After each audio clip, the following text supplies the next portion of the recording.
We left off, to be honest with you. Can somebody help me out? Where did we leave off last week? Bueller. I have this time that the sections that we're going to cover this time is the standard F, the read the time. And Okay, the FinCEN. I think those were the two areas that we were going to cover today. Those are the areas I studied to provide directions should we need it. I love it. Do you want to take the helm? Well, yeah, I guess I can. So basically we are on standard F, read the time.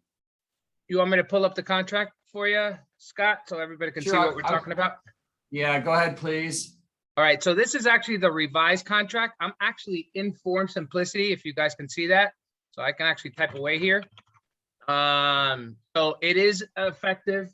It came effective on November 1st. It is available in your Form Simplicity and in Transaction Desk. The other one has been eliminated. The old as is has been eliminated. You only have access to this one now, unless you actually saved it as a PDF or something like that. So this is the new one. They kept it to 12 pages. All right, so they put all the revisions in there that we covered. And we did cover all the revisions, right, Scott and Jeremy? Did we? With Doug, we did. Yes. Okay. So let's go to standard. And does anybody have any questions from the previous couple weeks? Something transactional that may have happened? Rhonda wants you to go through the whole thing again because she just got here. Who? I'm just kidding. Inside joke between me and Rhonda. All right, so standard. Good morning, all. Good morning, Good Rhonda. morning. All right, so Yeah, here's the Google beginning didn't of your open. standard. That's why I had to go to Safari. Okay, Thank you. so here are your standards. Can you guys see that? They begin on page 7. All right. And I will let Scott take over. Okay, so the two things that I have here are the only sections of this contract that we're probably going to cover today, they require some input, would be like the standard F section, which is the time. And that section just adds the day a holiday is observed. If the holiday falls on a weekend, it's to extend the deadline up to the next business day. So this section also removes the 5 o'clock ending date for the next business day and opens it up till midnight. So do we understand that? Basically, we're removing the 5 o'clock ending date. It's going to be going up till midnight, and it adds the day a holiday is observed if the holiday falls on the weekend to extension of the deadline. So So Scott, basically- just to fill in for the agents that don't know or maybe new to the state, this is the FAR bar as is contract, which is 95%. I would say 95% of the time being used in Florida, or maybe even more. It's the most common contract that's being used. And this contract is actually in calendar days, not business days. So when you're figuring out inspection times, closing times, and financing periods, any time periods on this contract, it's always calendar days, which means weekends and holidays are included, except for this paragraph that they just changed. So calendar days based on where the property is located shall be used in computing time periods other than time for acceptance and effective date as set forth in paragraph 3. Any time periods provided for dates specified in this contract, whether pre-printed, handwritten, typewritten, or inserted herein, shall end or occur on a Saturday, Sunday, national legal public holiday as defined in section 5, or a day on which a national legal public holiday is observed because it fell on a Saturday or Sunday, shall extend to the next calendar day, which is not a Saturday. So everything, inspections count, all your due diligence periods count. What they're talking about here is closing date and acceptance date, right? Effective date. And those are located on page 1. So when you fill this in, always look at your calendar. So acceptance date is right here, line 45. This is the date where everybody has to, to accept the offer, and all the signatures are completed and everything's done. So you would fill it in here. If your acceptance date is the 9th of November, okay? And then the closing date used to be on page 1, but since they've added some verbiage, now it's been squeezed into page 2 on line 53. And you just fill it in right there. I typically do, you see how it says the closing shall occur on? I typically put in the word or before, and then I put in a date. So saying that, and basically what I'm trying to say, hey, we're asking for this closing date, but if everyone agrees and we can close earlier, we can close earlier. Okay, so that makes your offer a little bit more attractive. It's not saying that you are going to close earlier, but it makes it look a little bit more attractive. So don't confuse the two. One is an acceptance date, and that's for all parties to agree. And the other one is a closing date. And then we also talked about the financing date, right? Over here, this is also calendar days. And if you leave it blank, this means that the buyer has 30 days after the effective date to get a loan approval. A loan approval means final loan approval, clear to close. Doug from USA Mortgage called you and said, hey, we're good to go. We send out the closing disclosures. That's what that means. All right, back to standard S, and Scott, keep going. I'm I trying have to a find question. Yeah, Scott mentioned the 12 midnight deadline. Is that referenced someplace on the contract? that would be, go back to standard F. okay, so before, it was understood that it would be at the end of business day on the old as-is contract. So 5 o'clock was a cutoff for any type of acceptance or something like that. I see agents still write that in. So if someone writes that in, for example, as an acceptance date, hey, the seller only has till this date at 5 o'clock to accept it, then hey, it is what, you know, that's what they want. That's what their offer is. But now it's understood that it runs the whole day, so till midnight. It's no longer business hours, it's now calendar time and calendar hours. So till midnight. Unless otherwise specified. Okay, because remember, these contracts, at the end of the day, it's an agreement between buyer and seller. Yeah, I mean, it's kind of ambiguous though. I mean, it's not stated that midnight is the deadline. I guess that would be something to take up with the forms committee.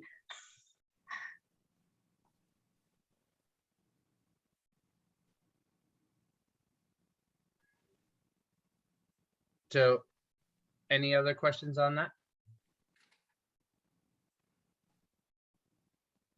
Okay, so standard F, time. And these actually, if you guys know, do you guys know what the standards are? Have you read through them? Do you know what they mean? This is something you guys should be aware of. It's a 12-page contract.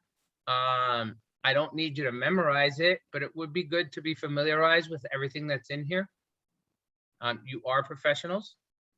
You are to facilitate these contracts for your buyers and sellers. And if you're making someone sign something, you should know what they're signing, as well as they should know what they're signing. So any questions come around, anything that's addressed, basically the standards is anything that's addressed in the contract will be addressed in the standards. So it'll give you a definition. The standards are the definition or the interpretation of the law. Does that make sense? All right, Scott. Yes. Go The ahead. next section I had is section 1.3 is the FinCEN. And what that is that the Financial Crimes Enforcement Network. And basically, this is what happens is the government regulates every financial transaction. And this is their department that does that. And so they have little changes, you know, it's pretty much self-explanatory, but what we as a company have to do is we report every transaction, and so does every other title company at the end of the day. And so basically what this is to do is to prevent money laundering. So, you know, really there's not too much more about that other than this is where we left off. And I don't have anything else to say about that. Does anyone have any questions regarding FinCEN? Hey, Scott, I'm gonna catch you off guard here, maybe. You know what I've had a couple of questions on this week from agents is FERPTA. Okay, Can you give us a little brief explanation on what that is and what it entails? sure. Give me 1 second. I've got a explanation right over here on my credenza. I'm putting you on the spot, Scott.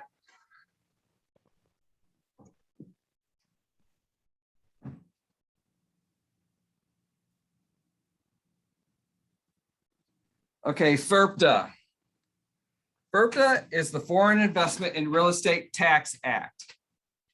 Okay, so basically, if you've got a foreign seller, you would need to withhold a certain percentage of the funds from the sale to pay the taxes to the government. However, this can be done ahead of time. There's an application that the seller can fill out, and they would basically be able to pay the tax on it ahead of time so that the title company would not need to withhold those funds. That's one way to do that. Ultimately, it is up to the buyer to make sure that this is corrected, because the government would come after the buyer for the seller's portion of that. So here's one thing, the easy way to do it. There's a document that they can sign that if the buyer is going to be the person that going to live in the property as their homestead, that FERPTA is automatically waived. There's so many different scenarios that you can go through with this, that if anyone has any questions specific to their transaction, they should give us a call and we will walk them through that, and we'll get them to the proper person to take them through the FERPTA. So when the first document that should be initiated is to find out if the seller is actually a foreign seller. Now, that doesn't mean that if they have a green card, that can't be worked through. If the property is under a certain value, that they can have that waived as well. It's traditionally, the title company will take care of those type of items for you and let you know, and your seller be aware, and then they'll take the proper action on how to make it happen. Does that make sense? Have you guys ever heard of FERPTA? Is this something new to you? The Anyone? Investment Real Estate Property Tax Act of 1980s when this was enacted. And this is just to make sure that the government is getting paid their taxes from foreign investors. Because we can't chase people down at their own country. So, you tax something onto the property, and that'll assure that they get paid, that the government gets paid their taxes. So if the seller is not a U.S. citizen or a U.S. resident, the buyer may have to withhold 10% or 15% of the sales price at the closing. Once again, the buyer is held liable for the tax if it's not paid by the foreign seller.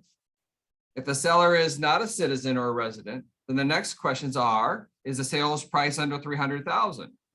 If it is, then this obviously is waived. Does the buyer have a definite plans to use the property for at least 50% of the time that they own it during the year? If that is correct, then this is waived. If the sales price is more than $300,000 and under $1 million, the buyer is required to withhold 10%. If the buyer, not the seller, who is obligated for the withholding of the reporting required of the FERPTA at the time of the sale, unless the transaction is exempt. And once again, you should find out right up front whether they're a foreign seller and it falls within this minimal category right here. Scott, and how would we find that out? Let's say I represent the buyer, I'm the buyer's agent, and the seller hasn't disclosed it to me, or the listing agent hasn't told me. How do we find that out? So, well, in our portion of this, we have a document that goes right out front along to the actual buyer and seller to find out when we receive the contract, whether they're a foreign seller or not. So that's the way we know. They sign an actual document. So whether they're truthful on that document or not, we still have it in writing. Either they are or they're not. So that's all we can do, is we can just trust them. So at the end of the day, when it comes to the closing time, if they cannot produce a social security number, then that raises a red flag to show us. Then we would also ask them do they have a TIN number, which also could do a withholding. So if they don't have those documents, then we automatically know that we've got an issue there. We would automatically hold the 10% or the 15%, depending on the transaction itself, and send it to the federal government. So Sometimes, basically, the title company is going to let us know. yeah, correct. If you use consumer title, we will definitely let you know. Plug. Yeah, well, you know, that's, we would really like you to use consumer title since we're your partner. But yeah, So-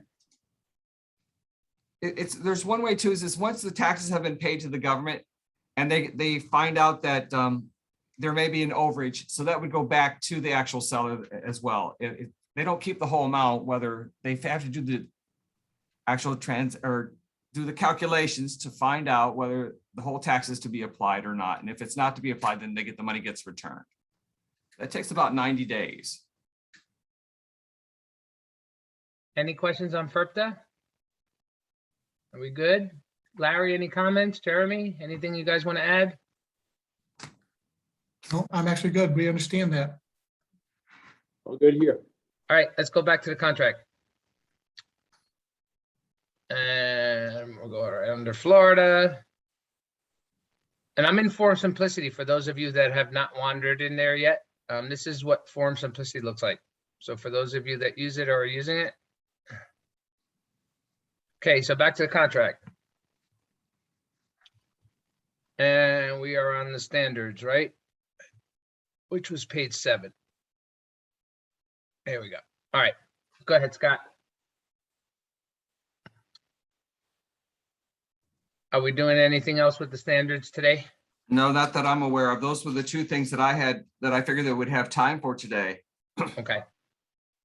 Anyone questions on that? So time is of the essence in this contract. Calendar days based on where the property is located shall be used in computing time periods. Calendar days, not business days. Other than time for acceptance and effective date as set forth in paragraph 3, any time periods provided for the dates specified in this contract, and it goes on to all that stuff. It will be the next calendar day, which is not a Saturday, a Sunday, or a national legal public holiday. Are we clear on that? Okay. So force majeure, we talked about force majeure. There were some changes on this. They added pandemic to this. And some other things. Where are my changes? Bear with me 1 second. Civil changes. unrest. Civil unrest. Mhm. Mandates, government shutdowns, epidemics, and pandemics. So on this part, the force majeure event will be deemed to have begun on the first day the effect of the force majeure prevents performance, non-performance, or the availability of services insured or required approval is essential to the closing.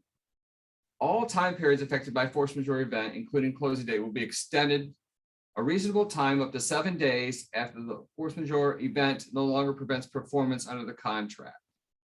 So once it ends, then they have up to 7 days to complete the contract.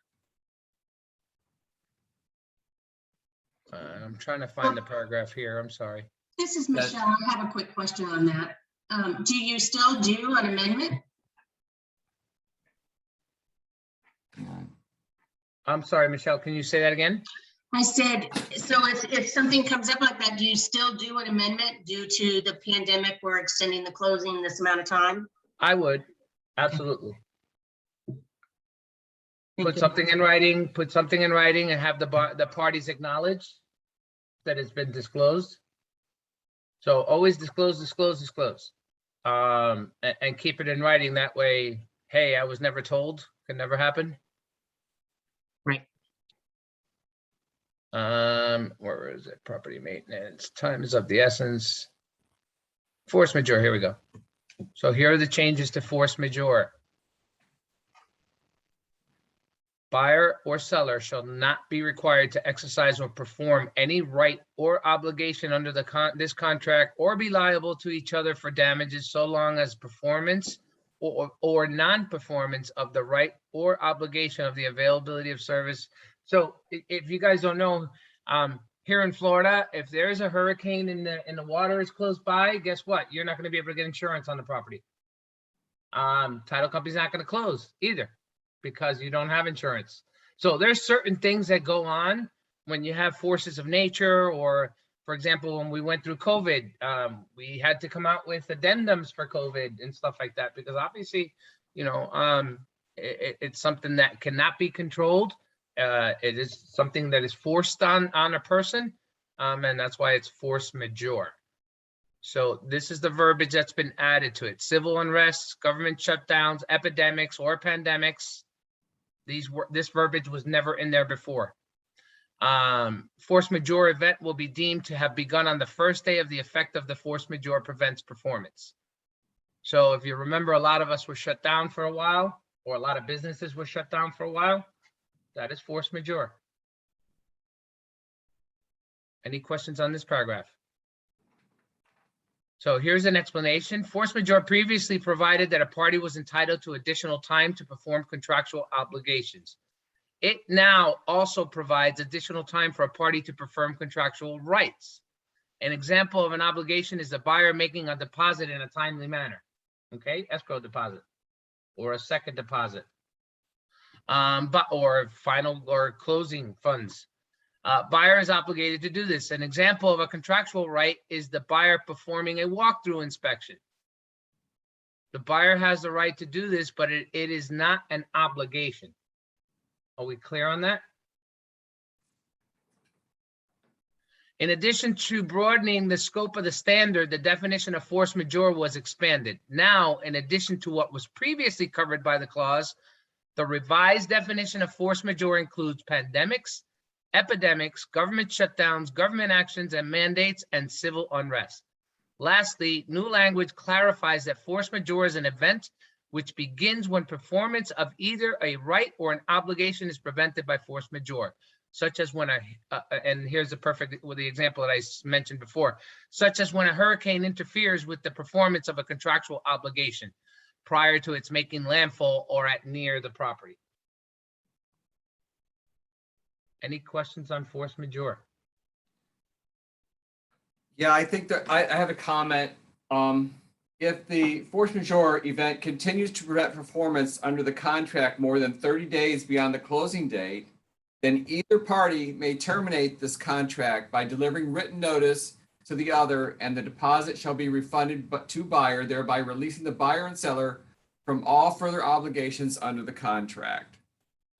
So let's just say you have a hurricane and it ends, and then, but let's say the hurricane goes on for 30 days, right? So there's an out for you. There's an out if the riots continue for 30 days, or if the pandemic continues for 30 days longer than the stated closing date. That's one way that the contract basically can become null and void, and all the deposits go back to the buyer and release from the seller. And that's right here. I'm highlighting that, what Scott is speaking about right now. So all time periods affected by force majeure event, including closing date, will be extended a reasonable time of up to 7 days after the force majeure event no longer prevents performance under this contract provided. And then it goes on to say, force majeure event continues to prevent performance under this contract for more than 30 days beyond the closing date. Then either party can terminate this contract by delivering written notice to the other, and the deposit shall be refunded to the buyer, thereby releasing buyer and seller from further obligations under the contract. I think it's pretty clear, right? Any questions on that? We good? Just to let you know, we're getting out of hurricane season. November is usually the last month for hurricane season, so we shouldn't have any force majeures coming up, but good to know. Anything on force majeure? All right, we're moving quickly today. I like this. Conveyance. Seller shall convey marketable title to the real property by statutory warranty, trustees, personal reputation, guardian. So this is basically just saying, hey, the seller's got to provide free, clear, and marketable title,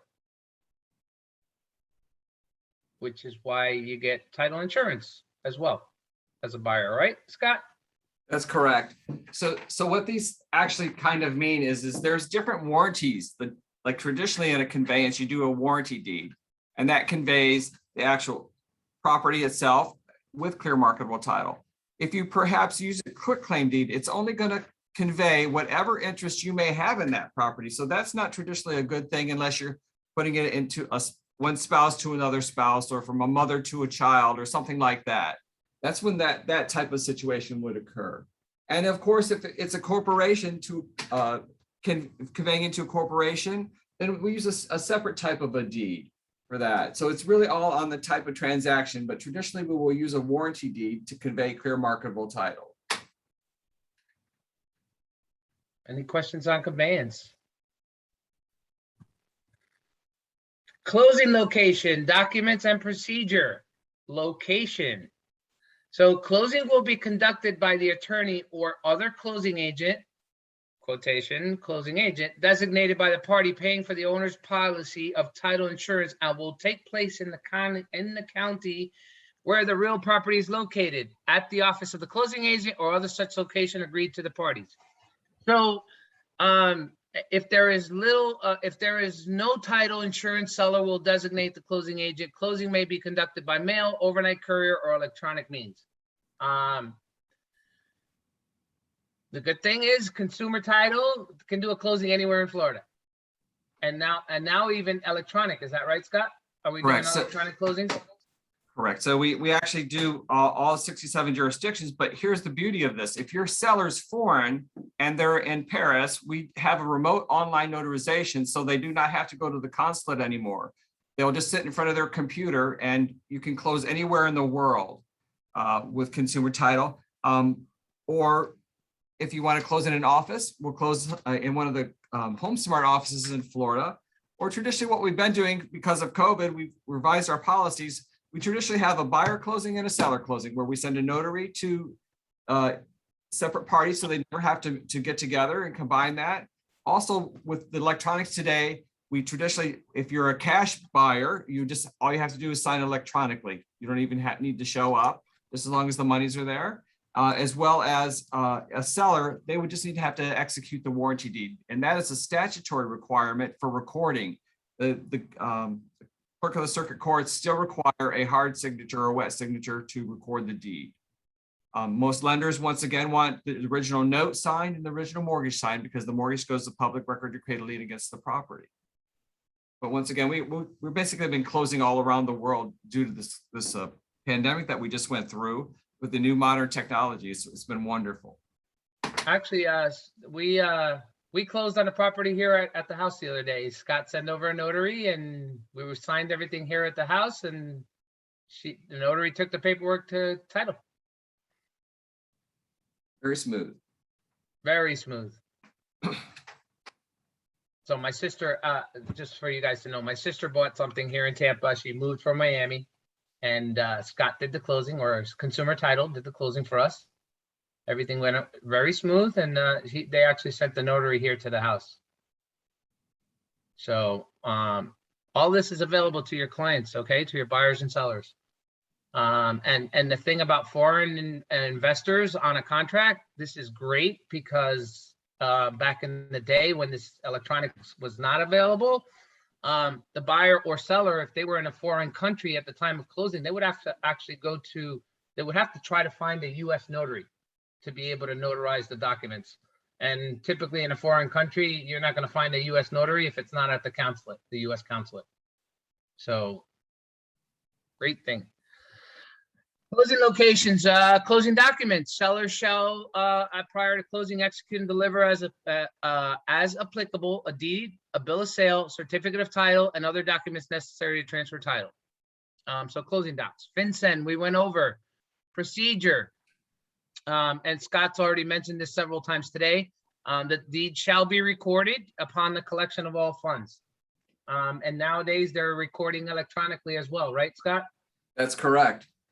So Go ahead. funds means is basically when all the funds are in the account of the title company so that they can proceed. So if you don't want to bring a personal check to closing, because then you have to wait until it actually clears the bank before we can proceed forward with recording that deed and delivering the deed to the new buyer.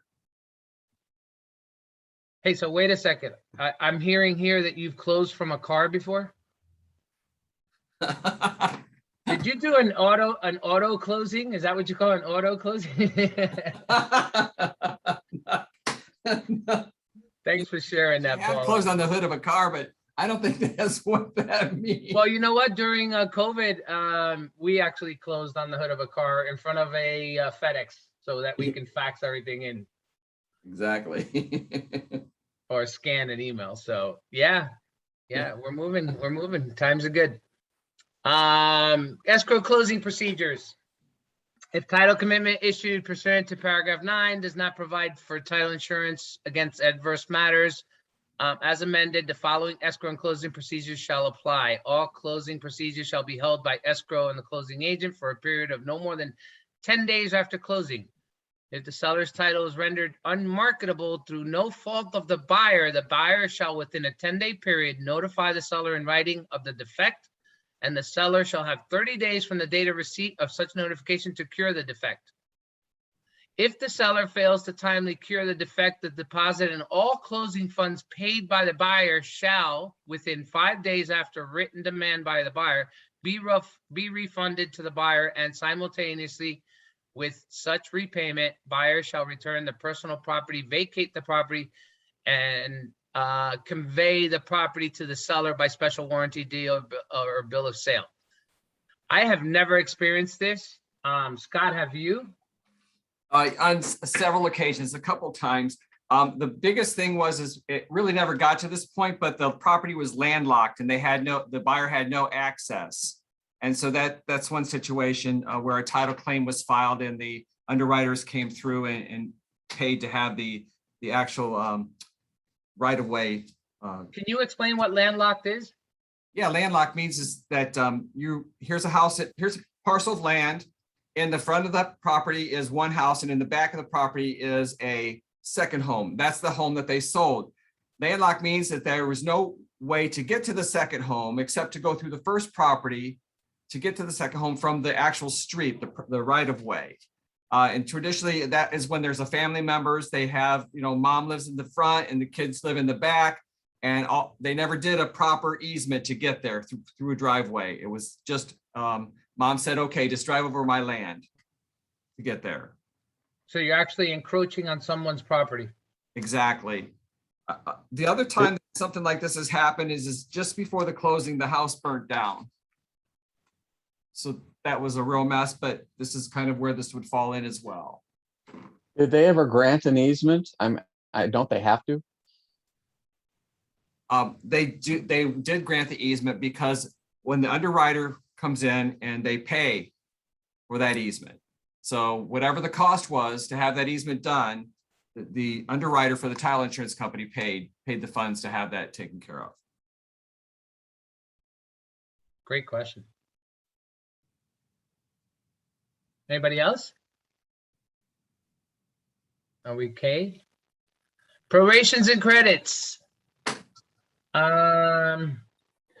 This is basically saying, well, let's read it. The following reoccurring items will be made current and prorated as of the day prior to closing date. A date of occupancy, if occupancy occurs before closing date, real estate taxes, including special benefit tax assessments imposed by a CDD pursuant to Chapter 90 or 190. Do you guys know what a CDD is? No, what is it? Do you not know what a CD is? CDD is. This is development district is what that is. It's when the developer comes in and they put in the infrastructure such as the roads, the lighting, the garbage removal, all the infrastructure for a subdivision. And what happens is they go ahead and they get the government says, okay, well, you have to pay for this. And so how are they going to pay for that? They're going to put it on the tax roll and they're going to bill each one of the individual homes that they build on the tax roll to make sure that that's paid for. So that's what the CDD is all about, is basically the development district. On another part of this, how this kind of works is that there's a certain dollar amount that they come up with. And once that's paid off, that CDD will fall off, or the collection of the taxes for the district will fall off the tax rolls. It takes years to have that done. On the other side of it, remember, taxes are always paid in arrears in the state of Florida. You live in the home and then you can pay your taxes. So that's where the prorations come in for the taxes. Now, on the other side of it, if there's additional waste management type situation, that's paid in advance. So, and that would be a credit back to the seller from the buyer because it's paid in advance, where the credit comes from the seller to the buyer on the actual taxes themselves. It's very confusing, but that's as pretty simple as I can make it. Is that the same thing as a MUD, a municipal utility district, or is that from another state? Well, it's the same principle. It's from another state, but it's the same principle. Okay. Any questions on CDDs? And for those of you, you can actually go to the county property appraiser's office or tax collector's office. This is all public record. And you can look it up. For example, let's look up real quick. You go to Hillsborough County Properties Appraiser Office. How's that? Look at that. It's the first one on my search. I go there often. This is where I find out everything. I go in there, property search, and this is all public record. Anybody can go in here. And we'll just do address 804, and this is my address.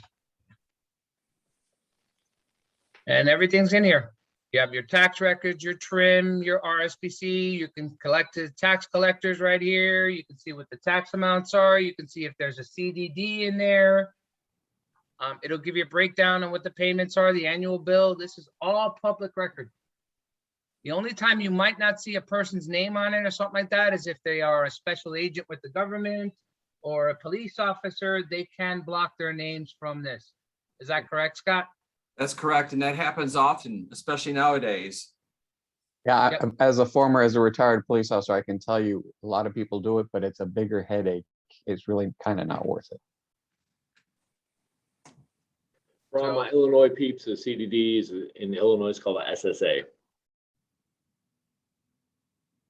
I love these acronyms. SSAs. Are the CDDs paid in arrear just like the taxes? That's correct. Okay, They are actually part of the tax payment. okay, So it'll be part of your tax bill. okay. Thank you. And it'll be listed on there as well, CDD. On the breakdown of your taxes. So when you get that trim notice, or when the property owner gets that trim notice a few months before, I think they send it out like September or something like that. Is that right, Scott? Yes. They send it out in September for you to review and make sure that when November comes around, everything's correct. Okay, any questions on that? Prorations, credits, assessments. Now, please be clear. These, when they say assessments on the contract, it has nothing to do with HOA or condo assessments. These are all government mandates or, you know, local, city, county, federal, state assessments. Okay. Assessments for condos and associations are actually addressed on the addendums. Okay, so just to be clear, don't mix those up. There's a difference between assessments. Access to the property to conduct appraisals, inspections, and walkthrough. Every so often I hear, hey, it's the day before closing, I'm gonna do my final walkthrough, and the seller shut the power off. Well, you know what? The seller's supposed to have that power on for you to be able to conduct any type of inspection, including a final walkthrough. Power and water should be on, all utilities. So keep that in mind. And they should provide you access to the property as well. Florida Realtors actually has a form that it's a walkthrough inspection form. If you want, you can have your buyers fill it out. It's not mandatory. It's not a broker requirement for us. But there is a form in there that you can have filled out by the buyer saying that they accept the property in the condition, and that's for a final walkthrough. Okay, just a heads up on that. Risk of loss. If after the effective date, but before the closing date, property is damaged by fire, and Scott talked about this before, or other casualty loss, and cost of restoration shall include the cost of pruning or removing damaged trees, does not exceed 1.5 of the purchase price, the cost of the restoration shall be the obligation of the seller, and closing shall proceed pursuant to the terms of the contract. If restoration is not completed as of closing, a sum equal to 125% of the estimated cost to complete the restoration, not to exceed 1.5 of the purchase price, will be escrowed at closing. If actual cost of restoration exceeds escrowed amount, seller shall pay such actual cost, but not to excess 1.5. A lot of math in here. Any used portion of escrowed amount shall be returned to the seller. If the cost of restoration exceeds 1.5 of the purchase price, buyer shall elect to either take the property as is. So remember, everything on this contract is an agreement. It's a meeting of the minds between the buyer and the seller. Okay? So oh, well, the buyer doesn't want to do this and the buyer doesn't, you know what? If they can't come to an agreement, there's not too many options. Either you come to an agreement or you're out, right? You move forward or you don't. As is, together with the 1.5%, or receive a rough refund of the deposit, thereby releasing the buyer and the seller from all further obligations under the contract. Seller's sole obligation with respect to tree damage by casualty or any other natural occurrence shall be cost of pruning or removal. So basically it's saying, hey, you got to give the property up in the condition it was at when I saw it, when I first put the offer in, or at least close to, or at least come to an agreement.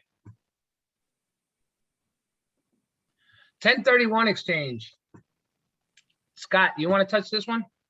Sure, 1031 exchange, that is the tax code. What the 1031 exchange does is it conveys the property through a intermediary, and which defers any capital gains tax from one property to the next property. You can do this several times.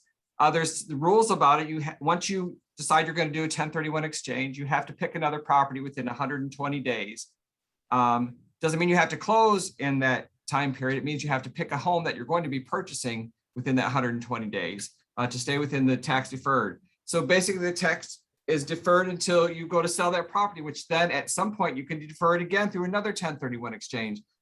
But in the end, you basically will have to pay the taxes on the property that you're traditionally going to sell.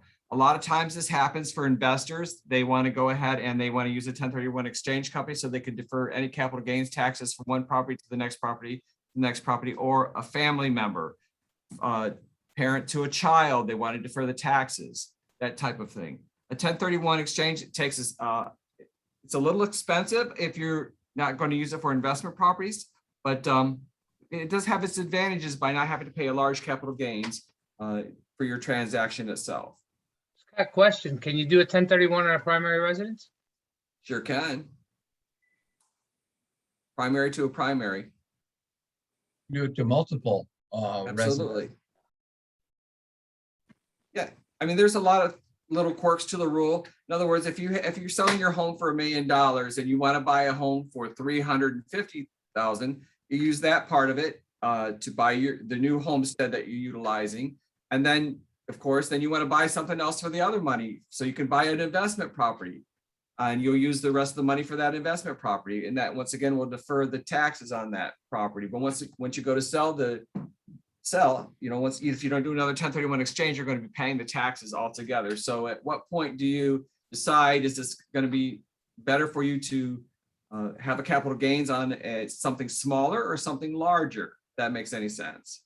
This is where your tax advisor would come in and let you know what the best advantage is given your situation, because it's not just the property, it's your income, it's all your assets that they take into effect. So your accountant or your tax person would have a better idea. This is just a tool to use to get there from A to B. So Uncle Sam always gets his money. And, Absolutely.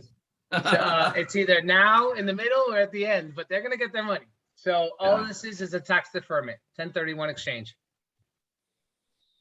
Exactly. Contract not recordable, persons bound, notice, delivery, copies of contract execution. Neither this contract nor any notice of it shall be recorded in any public or official records. Okay, so the contract never gets recorded, only the deed and the mortgage sometimes. and the note, sometimes.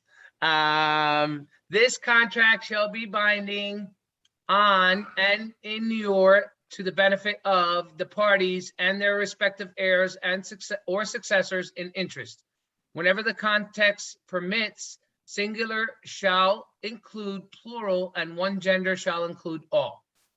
Notice and delivery given by or to the attorney or broker, including such broker real estate licensee, representing any party shall be as effective as given by or to that party. All notices must be in writing and may only be made by mail, facsimile transmission, if any of you still use a fax, personal delivery or email. A facsimile or electronic copy of this contract and any signatures hereon shall be considered for all purposes as the original. This contract may be executed by use of electronic signatures as determined by Florida Electronic Signature Act and other applicable laws. So it's basically telling you that the contract does not get recorded, but as brokers, we do keep it for 5 years in Florida. I think escrow, you guys hold on to it for 7 attorneys, right? Any contracts and stuff like that, your files, is that correct? We keep them, well, actually, we keep everything indefinitely because we've been paperless for many, many years. And so we keep copies of everything. Right. All right, integration and modification. This contract contains a full and complete understanding and agreement of buyer and seller with respect to the transaction contemplated by this contract, and no prior agreements or representation shall be binding upon the buyer or seller unless included in this contract. No modification or change to this in this contract shall be valid or binding upon the buyer or seller unless in writing and executed by all parties intend to be bound by it. What does this mean? When you guys modify contracts and you make any strikeouts, revisions, modifications, the parties to the contract have to initial. All parties to the contract have to initial. So if you have 2 buyers, both buyer initials should be on that revision and strikeout. If you have 3 sellers, all 3 initials should be on there. What if they refuse? What if they refuse? Yes, sir. Then you don't have a contract. Very simple.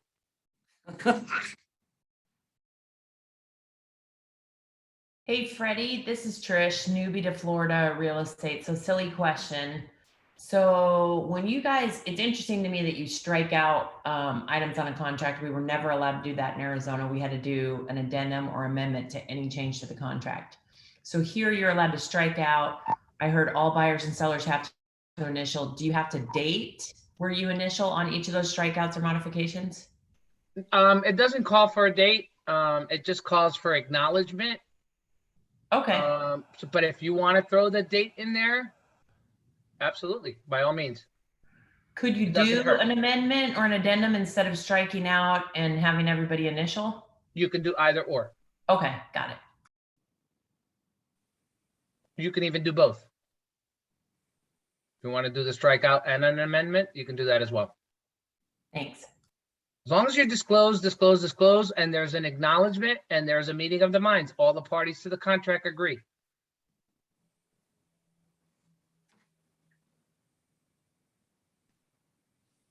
What you can't do is add verbiage to certain paragraphs because you're not an attorney. So you can strike out and you can have them change, but you're not supposed to add verbiage. Freddie, like, for example, go ahead. What would be the rule of like, avoiding like an appraisal addendum and kind of making up your own verbiage and putting that under additional paragraph 20? Why would you want to make up your own verbiage? I don't know. Let's just say somebody did. That's not your profession. You're not an attorney.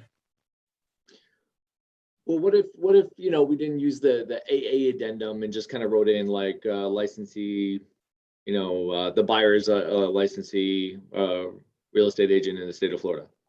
Would that be all right? I'm sorry, say that again. So what if instead of adding the AA the licensee disclosure addendum. We just kind of wrote it into paragraph 20 that that the buyer is a licensed real estate And the agent. additional terms, Yeah, and the additional terms. I mean, that's acceptable. It's written, it's disclosed, and it's Okay. acknowledged. So we don't have to use both, or we don't have to use the AA addendum as long as it's in the No, but additional- I would like to see it. Okay. I would definitely like to see the addendum rather than, because the addendum has the verbiage already written for you by the Florida Realtors Yeah.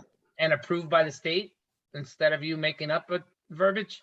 So the preference to limit our liability, you know, that sort of thing would be to use the actual addendum that's written by the Correct. Florida real estate attorneys. Not only your liability, but everybody's liability, the parties to the contract as well. Okay, sounds good. So public liability as well. Did everyone hear that? Yes. And we're gonna cover addendums and stuff. And it's actually in the next one. Or after waiver. Thank you. So waiver, failure of buyer or seller to insist on compliance with or restrict performance of any provision of the contract or take advantage of any right of this contract shall not constitute a waiver of any provisions or rights. Next one, riders, addendas, typewritten or handwritten provisions. Here we go. Riders, addenda, and typewritten or handwritten shall control all printed provisions of this contract in conflict with them. Do you guys understand what that means? Basically asking what Jeremy was asking. So yes, handwritten can be, provisions can be done to the contract, riders can be used, addendas can be used. All right, and anything and anything that is agreed upon after the contract and is in writing shall supersede the contract. Does that make sense? Yes, any addendums that you fill out after this contract that are signed and dated will actually supersede this contract. So you have to be very careful on the language that you utilize when you're doing that. Any questions on that? I know this was happening when we were waiving or escalation clause. Florida didn't have an escalation clause addendum available and agents were just writing up stuff in that additional terms. And that could get very hairy. So just be careful. Actually, Florida now does have an addendum that you can use and it's available in your forms. So just be careful when you guys add verbiage to this. If you have any questions on what you should be writing or not writing, you can always reach out to Consumer Title, Scott and the attorneys, or ask the attorney on their website. They have that little button, ask the attorney, type it in there. Remember, you guys are not attorneys. This is not your field of expertise. I have a quick question. Are there addendums for most situations out there? Yes. Okay. Yes, we try to, and actually they added a few ones, a few more to the addendas that we already had for this contract and for the FAR bar. All right, any questions on that? Addendas, riders, Now that we're talking about addendums, I'm gonna take a quick little, I wanna show you guys something real quick. Let me get out of this contract. And I want to go to addendas and we're going to go to Florida addendas, right? And let's type in condo. So if you notice, you have different riders, right? You see them here? Actually, the one I want is not even here. So hold on. Let's do condo medium.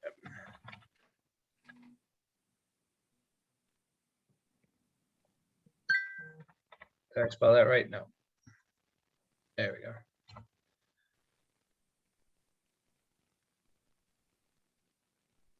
This is a C. No, I need a CR-X.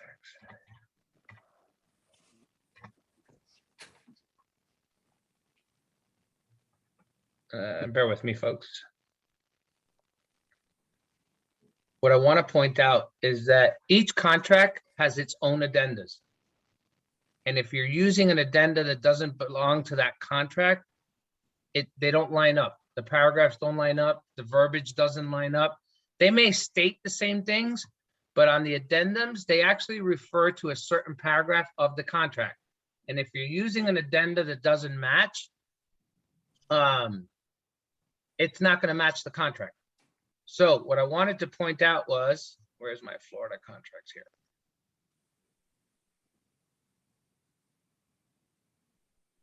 And I'm just going to pick the first one, condo. Condominium rider. This is the one that should be going. And if you notice, it says comprehensive rider to residential purchase for sale or purchase. These are the addendums that match to the FAR as is contract and the FAR residential contract. And how do you know that? You're going to go down to the bottom of each page and you're going to notice here it says CR-5X. That means that goes with the as is residential contract. And let's hold on, let me see if I can see it here.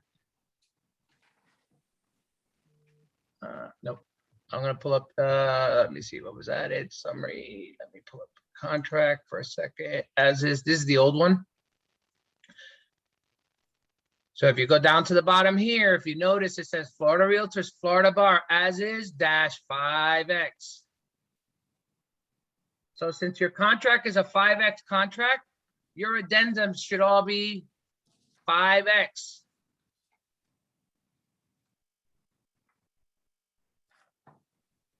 Does that make any sense? And let's just go there for a second. Maybe I'll be able to show you where it lines up with the paragraph on the contract. Actually, this one doesn't. Does it actually stipulate?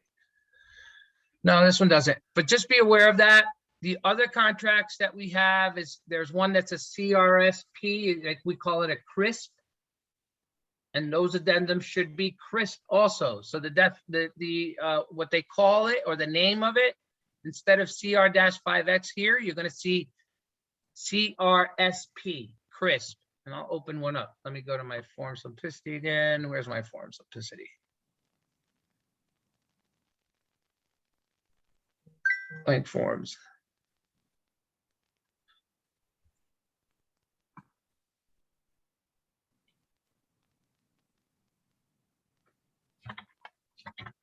So you're going to notice you have different riders. Here it are, Chris. This is the other one, CRSP. This goes with the it's called the contract for sale, contract for purchase, residential contract for sale and purchase. Okay, so you have different purchase contracts. You have two of them that are FAR bars. The difference between the two FAR bars is loyalty. Okay. I mean, sorry, the difference between the FAR bars is, I'm speaking listing agreement, sorry. The difference between the FAR bar contracts, you have two of them. You have the as is and you have the FAR bar residential contract for sale and purchase is on the residential contract, the seller has to perform the repairs. On the as is, it gives everyone an option whether the buyer is going to pay for the repairs, the seller is going to pay for the repairs, or the buyer and seller are going to cancel the contract. Okay, so that's the difference between the two contracts. The FAR residential obligates the seller to perform repairs up to a certain dollar amount, and the as is doesn't mean the buyer has to take it in as is condition. They're allowed to do an inspection. They're allowed to ask for repairs or a price reduction or compensation for repairs. But it has to be a meeting of the minds. It has to be an agreement between the two parties. Hey, Freddie. Yes, sir. So easy way to remember this, just in case we can't remember crisp or CR-6_A and this and that, would be the letter needs to line up with paragraph 19 on the as is contract, right?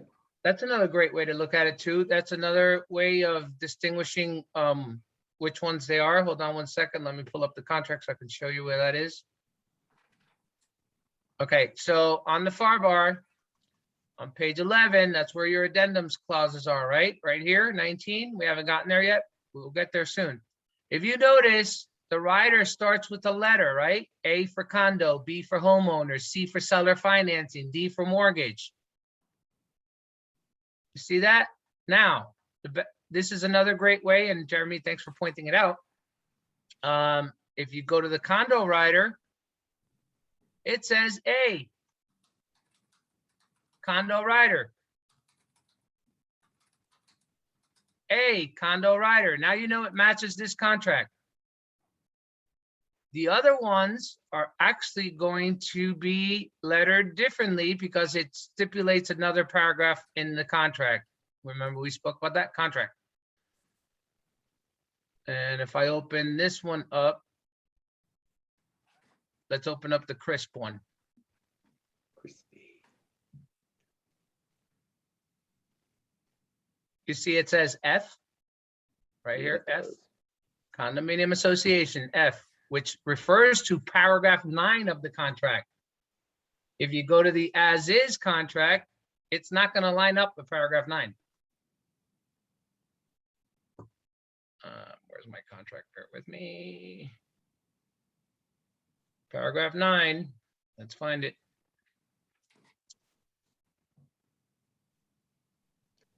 Has to do with closing costs. Hey, Freddie. Hey, You Freddie. see, it has nothing here to do with condo. Paragraph 9 on the as is has everything to do with closing costs, title, warranties, all that stuff. Yes, Jeremy, were you Hey, asking Freddie, something? we're at the hour right now, so Okay. if it's okay, we'll wrap this Absolutely. up. Absolutely. Anyone have any questions, concerns, things they want to share today? Did you guys learn something today? Was this useful? Absolutely. Thank you so much. Are you guys feeling more comfortable in filling out a contract and helping a buyer fill out a contract, or a seller? I'm getting there. One of these days, maybe. It helps to go, for you to go. Definitely helps. Okay, good. So we'll keep doing these once a week. Thank you. And for those, if you do miss a week, we are recording it. Jeremy can send it out upon request. Also, Thank just you. to let you know about that, I have a little, hold on, I'm gonna take up like 3 seconds more of your time if I could figure this out real quick. Freddie, can I get back control? Absolutely. How do I do that? Just stop sharing. Yes, sir. It's all yours. Okay. All right, I'm gonna share my screen here. All right, which screen can you guys see? I have 3 up right now. Blue one. We see Blue windows. Blue one. All right, beautiful. Okay, what does it say? This is stop sharing. Do you want to continue? No. I don't know what that just does. Okay. All right, you can still see my screen, right? Yeah. Okay, let me grab another one. Now you see this, right? It's the same. All we see is the same screen. It's blue with the The window. window. Interesting. Let's start this again here. Okay.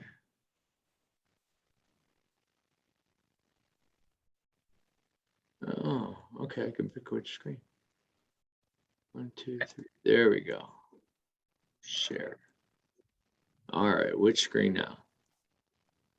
Gmail? Yes. Okay.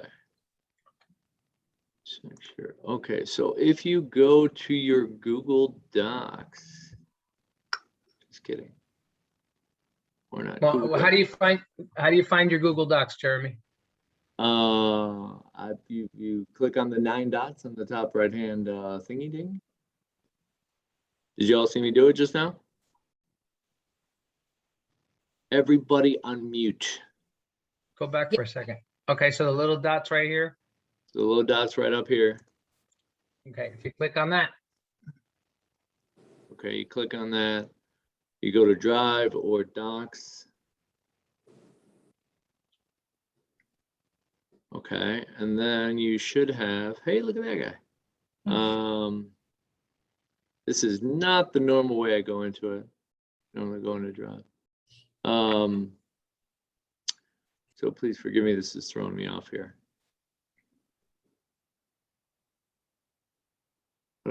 Oh, there's docs. Okay, docs. So if you're not invited to this, shoot me an email and let me know. I'll invite you to it. Because I try to invite all Florida agents to it, and it didn't come across right away. Then you need to like go into it and request permission. Of course it's not showing up here. Oh, that's why I'm in the wrong thing. How do I get into the right thing? Are you saying that this can import all our documents into Google Docs and we can just access them through Google Docs? Yeah, I wouldn't necessarily recommend doing it that way, Bob. Because then any revisions, you know, like if you're going to take the Florida, I'm just talking about. So what I'm saying here is, and let me make I think sure. what he wants to say is he wants to share something with you guys through Google Docs. Yes, absolutely. Why are you making it so difficult, Jeremy? 'Cause So he put in the YouTube videos into Google Docs, and he can share it with you if you guys request him to share Google Docs with you. Might be And you easier have to access to share your it through Google. DOS. All right, May I ask a question? as many as you'd like. Yeah, regarding the addenda. So I'm actually in transaction desk. Okay. Looking for the documents, and I did a search for the FHAVA rider, Okay. and it only resulted in the CR6 and the CRSP addenda. I don't see the, what did you say, 5X? CR. Yeah. Oh, well, CR6 wait a is the right second. one. You know The what? Hold on a second. That may have been switched over on the new contracts. The as is might have become a 6. Hold on a second. Let's look at the new one. That's a great question because it might be now 6 instead of 5. Hold on. I've never seen this. So if everyone looks at their screen right now, or my screen, your screen, I guess would be the more appropriate term. So these are all of our recorded trainings so far. Okay. Oh, okay. So if you don't have access to this, just shoot me an email real quick and I can invite you to it so you have access. And as the list grows, we're not going to delete any of these or anything like that. We're just going to keep adding to the library. Okay. But because these are our trainings, our Florida HomeSmart trainings, we don't want to share it with the world and just make it public for everyone to see. So Jeremy, we're able to access these documents from our Google documents? Correct. Okay. All right, so going back to Valencia's question, Valencia, I am so glad you even mentioned this. The Florida as is contract, since it was revised, it has switched to a 6, so it's no longer a 5, which means its addendums are no longer 5X. They are now 6. But the letters are still matching, correct? The letters, yeah. As far as like A, condominium, B, homeowners, yes. Nothing has changed with that.